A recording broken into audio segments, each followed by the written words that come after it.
Bienvenidos al podcast Gestión de Proyectos, Programas y Portafolios de la experta Liliana Bustic. Una experiencia donde podrás escuchar y aprender sobre lo último de estas disciplinas con una mirada práctica de aplicación al mundo real.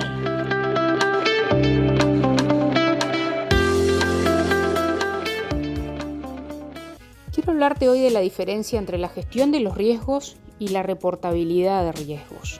Este tema aplica tanto a riesgos de proyectos como de megaproyectos, programas, portafolios, así como a riesgos corporativos, operacionales, de compañías o de grupos empresariales, tanto públicos o privados. Hablemos primero un poco de la reportabilidad de riesgos. En muchas compañías, durante años, se ha puesto foco en resolver los reportes o la reportabilidad de los riesgos, es decir, en asegurar que se da cumplimiento al requisito de reportar o informar formalmente los riesgos principales al directorio o al comité ejecutivo de la empresa y o a la gerencia general. También dichos informes de riesgos se presentan a los comités de auditoría y riesgo cuando estos comités existen, y esto más que nada ocurre en grandes compañías. Esta reportabilidad de riesgos generalmente se realiza una vez al año o máximo semestralmente. Lo que ocurre en compañías donde no hay mucha madurez en gestión profesional de riesgos es que todos se enfocan en revisar los riesgos o monitorearlos o ver qué información tienen o actualizar el software para ello cada vez que hay que reportar al directorio. Es decir, 1 o 2 veces al año todos corren a actualizar sus registros porque hay que cumplir con el reporte de riesgos. A eso le llamamos reportabilidad. La reportabilidad es importante, pero no es suficiente para una gestión de riesgos proactivo. Ello es más reactivo, es reportar qué riesgos ocurrieron en el pasado o están ocurriendo ahora. Es una mirada entonces al pasado, al presente, pero no una mirada del futuro, diríamos, no una mirada predictiva de escenarios de qué riesgo podrían ocurrir.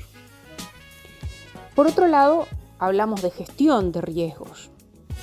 Y hay compañías donde los riesgos se gestionan de modo profesional o se busca gestionarlos de modo profesional, o donde las compañías tienen a la gestión de riesgos como parte de su cultura, como parte de su ADN, y la ven a esta gestión como una herramienta de valor en el desempeño y no solo como algo de reportabilidad o cumplimiento.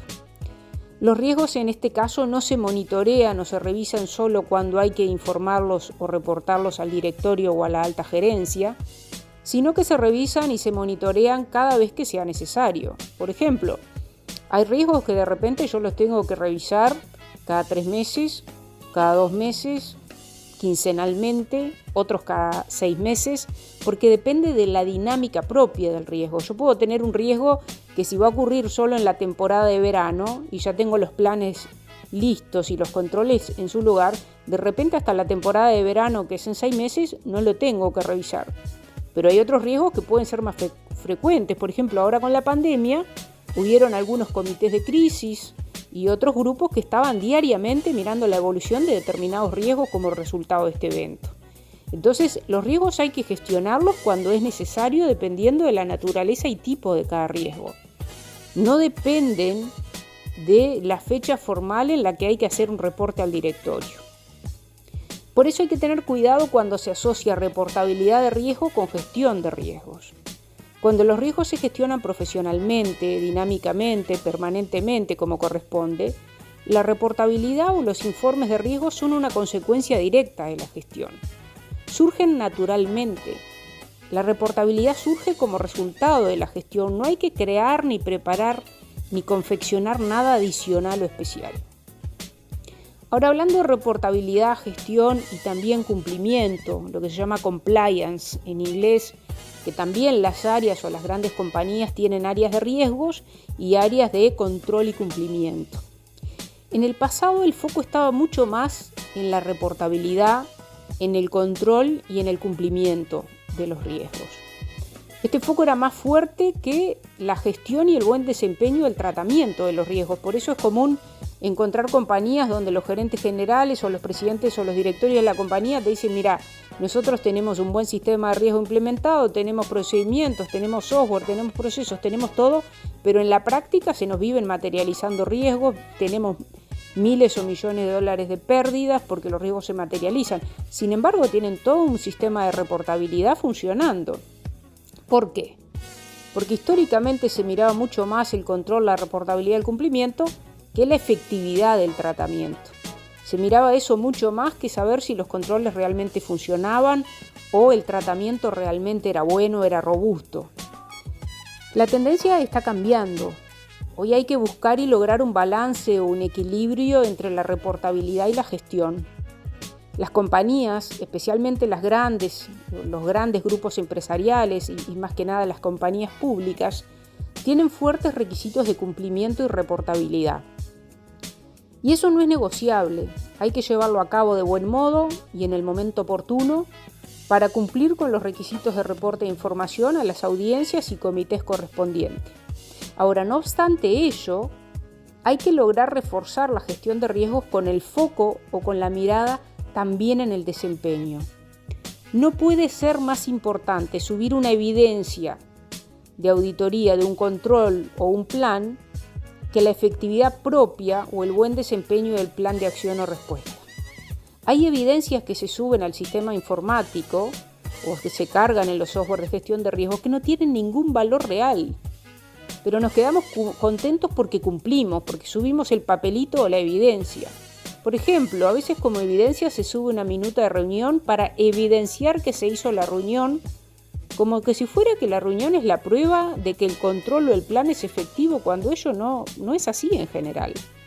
Lo importante no es evidenciar que se hizo una reunión o quién asistió a la reunión, lo importante es demostrar si en dicha reunión se llevó a cabo lo que se iba a llevar a cabo, o si en dicha reunión se comprobó la efectividad de determinado control o plan que se debía comprobar. Y en muchos casos hay que evaluar si esas minutas de reunión realmente agregan valor como evidencia o solo se suben minutas y documentos por costumbre y para cumplir, y no porque sean un sustento real de lo que se está llevando a cabo. Hay algunos controles y algunos planes de acción que son muy soft, como le llaman, muy suaves, poco ingenieriles, poco duros.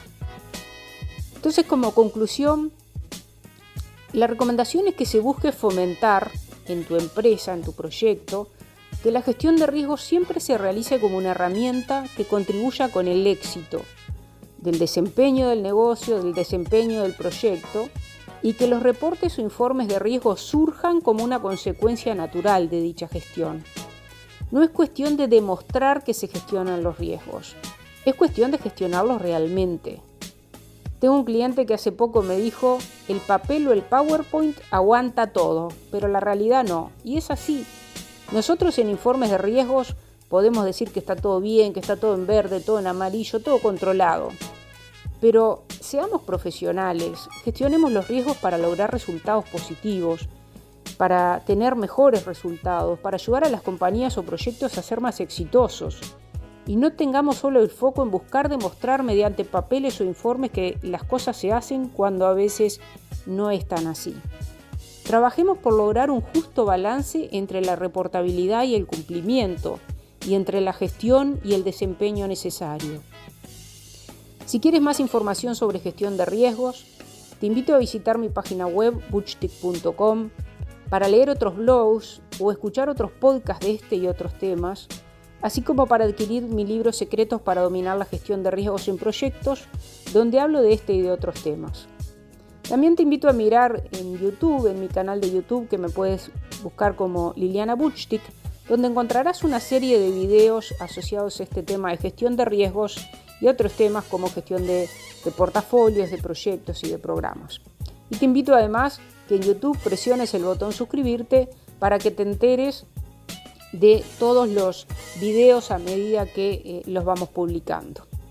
Espero que este podcast te haya gustado y que haya sido de utilidad y te veo en el próximo episodio.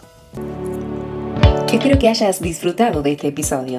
Si te gustó, dale me gusta, compártelo y sigue a Liliana Bustic en sus redes sociales, LinkedIn, YouTube, Instagram, Facebook y Twitter, así como encuentra más contenido de valor para tu desarrollo profesional y laboral en www.bustic.com. Allí también puedes conocer sobre sus servicios de consultoría y capacitación para apoyar a tu empresa.